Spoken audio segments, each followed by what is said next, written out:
O livro do Gênesis realmente nos ensina. Abraão tomou outra esposa chamada Queturá. Gênesis 25, versículo 1.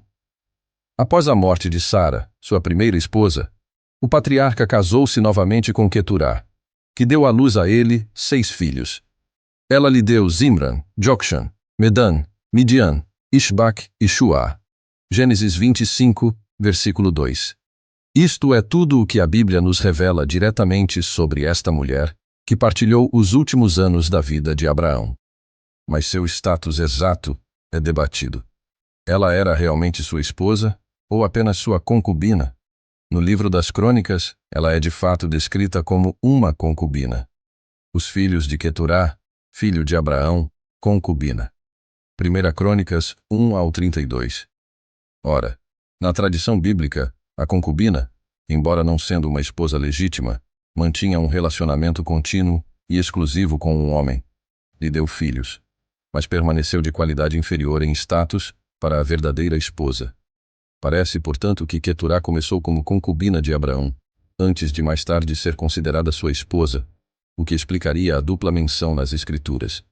De qualquer forma, é evidente que ela não gozava do mesmo prestígio e dignidade aos olhos do povo escolhido como Sara fez. A Bíblia não lhe concede a mesma honra que Sara, a verdadeira matriarca da família de Abraão.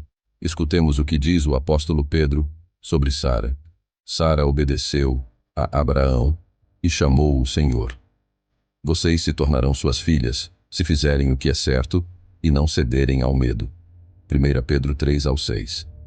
Sara continua sendo o modelo bíblico de esposa segundo o coração de Deus, cheia de valor e fé.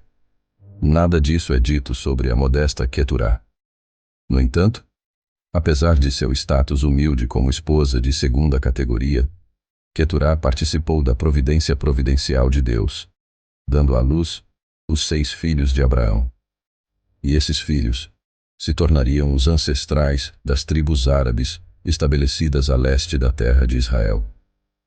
Assim, os descendentes de Queturá estão intimamente ligados à história do povo escolhido.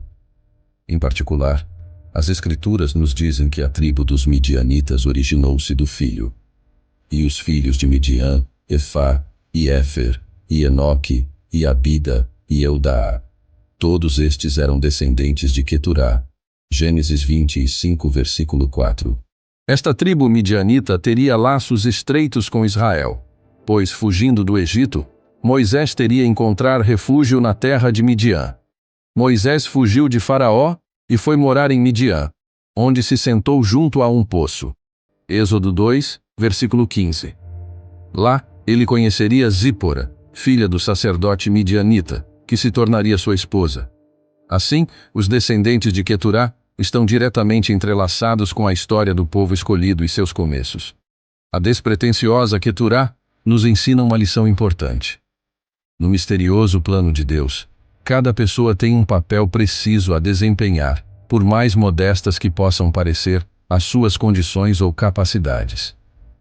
Mesmo aqueles que parecem relegados ao segundo plano da história, contribuem para o cumprimento da vontade providencial de Deus. Nada é insignificante ou secundário aos olhos do Senhor. Escutemos o que diz o apóstolo Paulo. Deus escolheu as coisas loucas do mundo, envergonhar os sábios. Deus escolheu as coisas fracas do mundo para envergonhar as fortes.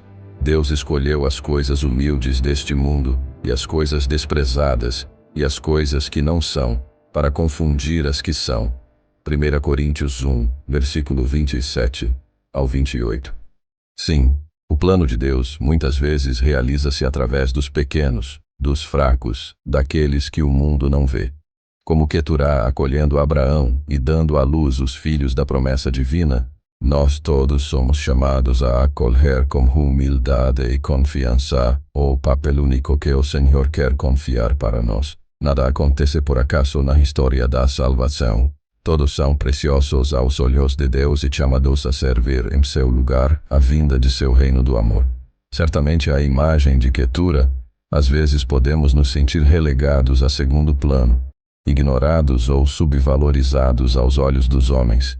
Mas mantenhamos os olhos fixos em Cristo, aquele que se fez servo de todos. Ele nos revela o valor infinito de cada ato de amor, realizado na humildade e na doação. Nada é pequeno se for vivido em união com Ele. Escutemos as palavras de Jesus. E quem dera ainda que seja um copo de água fria a um destes pequeninos, porque é meu discípulo, em verdade vos digo que ele, de modo algum, perderá a sua recompensa.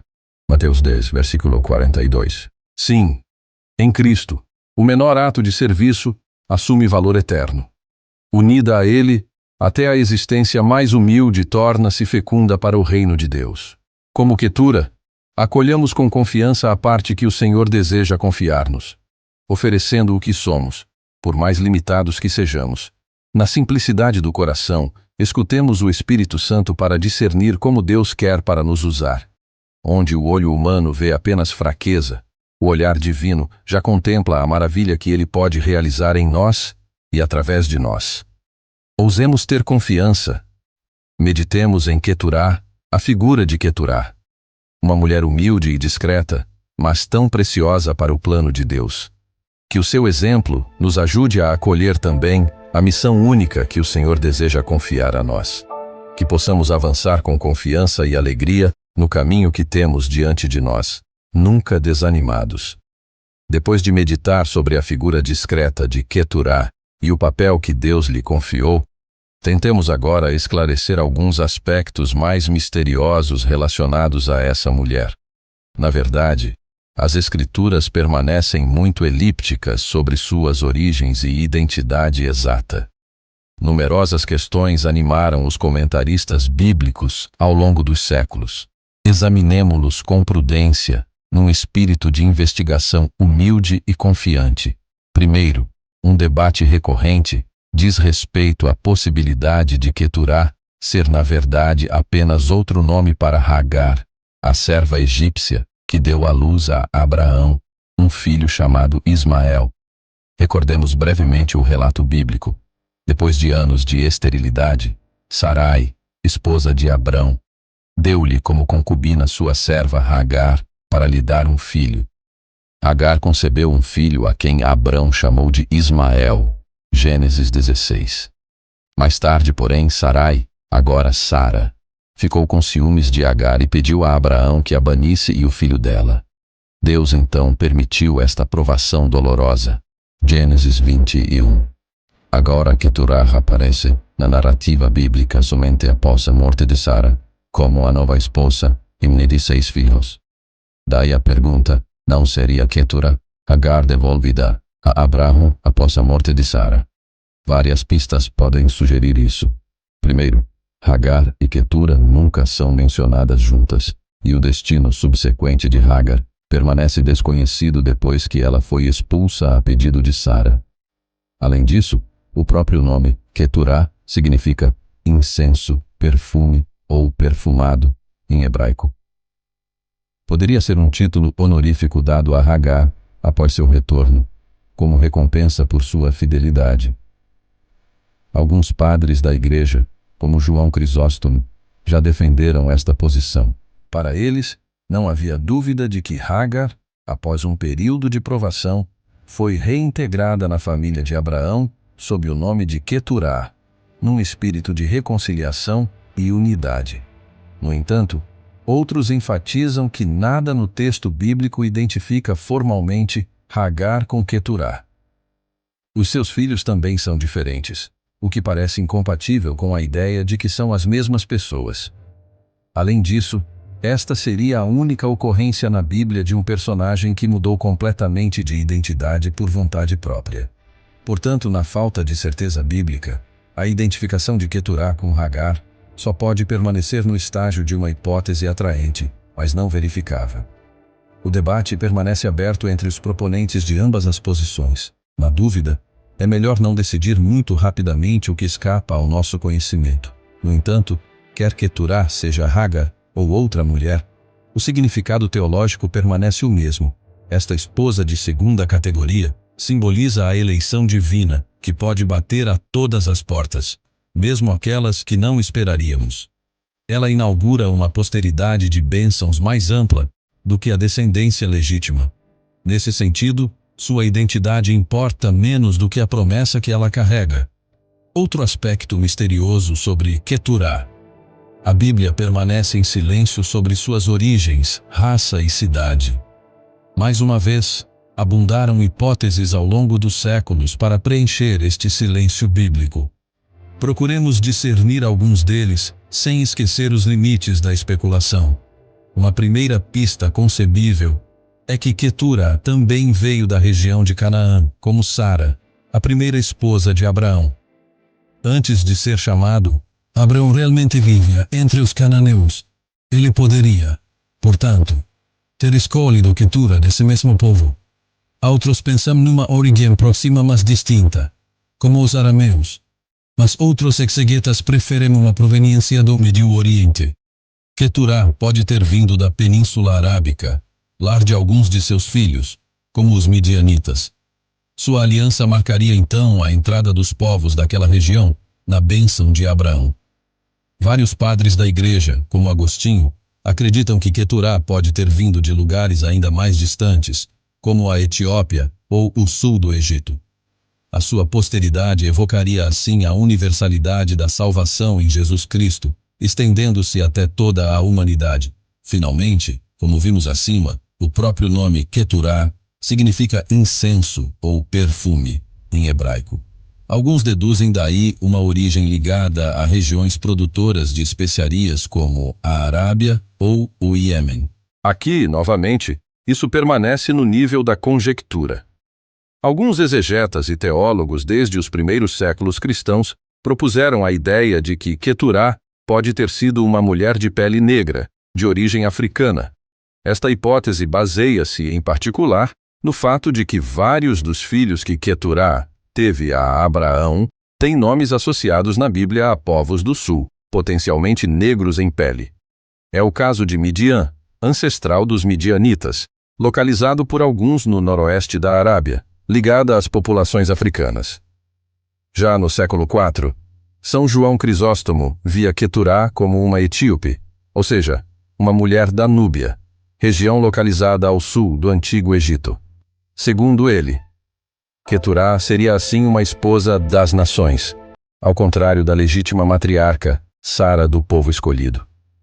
Mais recentemente, alguns exegetas contemporâneos também associam Queturá aos cuxitas, um povo núbio, apresentado como de pele negra na Bíblia. A sua aliança com Abraão anunciaria a futura integração das nações africanas na bênção divina. Embora atraente, esta hipótese de uma Queturá negra permanece, no entanto, inverificável e puramente conjectural, já que a Bíblia não fornece informações explícitas sobre a pele de Queturá. Alguns até a criticam como uma projeção anacrônica das categorias raciais modernas sobre um texto antigo. De qualquer forma, o debate em torno de uma possível origem africana para Queturá mostra que esta figura misteriosa sempre esteve associada a uma eleição divina universal, que vai além da estrutura do povo escolhido sozinho para abranger toda a humanidade. No final desta visão geral, devemos admitir que as origens étnicas de Queturá permanecem obscuras devido à falta de detalhes bíblicos. Mas o essencial não está em outro lugar. Mais do que uma raça específica, Queturá representa uma eleição divina inesperada, uma graça de integração oferecida além dos limites habituais. Sua misteriosa identidade reflete a universalidade da revelação e, assim, a pessoa de Queturá permanece cercada por áreas sombrias que estimularam a reflexão, mas resiste às nossas categorias. É um convite à humildade. A palavra de Deus retém aspectos que escapam à nossa compreensão. As Escrituras não revelam todas as suas riquezas de uma só vez. Devemos progredir pacientemente, sem forçar os textos a enquadramentos pré-fabricados. Sejamos, portanto, cautelosos com teorias perigosas. Mas acolhamos também esses mistérios bíblicos como um apelo a explorar continuamente os tesouros do Apocalipse. O Espírito Santo nos introduz gradualmente na compreensão das Escrituras, se nos aproximarmos com um coração humilde e dócil. A plena clareza nos será dada na Jerusalém Celestial, quando virmos Deus face a face. Enquanto isso, caminhemos na luz que nos é oferecida, dando graças. Após esta reflexão sobre o enigma representado por Queturá, Voltemos agora nossos corações para o Senhor Jesus. Ao meditar sobre esta figura misteriosa, tocamos de fato os limites de nossas habilidades de investigação. Quanto mais nos aprofundamos nas Escrituras, mais o mistério cresce, remetendo-nos de volta à nossa condição de criaturas diante de seu Criador. Somente Cristo é a chave que abre totalmente os tesouros da revelação. Ele, o Verbo encarnado, que revela o significado último de toda a Escritura. Aquele que é a sabedoria e a verdade desceu em nossa noite. Se Keturá nos escapa parcialmente, Cristo tornou-se totalmente cognoscível ao tornar-se um de nós. Como afirma o prólogo do Evangelho de João, ninguém jamais viu a Deus. O Filho único, que está no seio do Pai, ele o deu a conhecer. João 1:18. Sim, qualquer meditação sobre o Antigo Testamento deve nos referir a Cristo, que é a sua pedra angular, o seu coração, seu cume. Ele é o culminar de toda a história sagrada. Contemplemos sua majestade incessantemente. Ouçamos estas outras palavras do prólogo de João. A lei foi dada por meio de Moisés. A graça e a verdade vieram por meio de Jesus Cristo. João 1:17. Todo o mistério de Keturá, toda a revelação do Antigo Testamento, é apenas figura e preparação para a plena manifestação de Deus em Jesus, o Verbo que se fez carne para a nossa salvação. Amados, deixemo-nos fascinar por este mistério de amor louco. Deus se fazendo próximo, vindo a sair de sua inacessibilidade para tornar-se visível, tangível, cognoscível em Jesus Cristo. O Deus infinito se faz uma criança pequena. O insondável assume um rosto humano. A luz incriada entra em nossas trevas. Tal é a boa nova, o coração de nossa fé. Sim, neste dia louvemos, que graça imerecida. Meus amigos, a humilde Keturá nos remete a Cristo, o único que satisfaz plenamente a nossa sede pela verdade. Meditar nas Escrituras faz-nos desejar aquele que é a sua realização viva. Louvado seja Senhor Jesus! Você é a luz que ilumina a Escritura e a torna viva para a nossa salvação. Amém.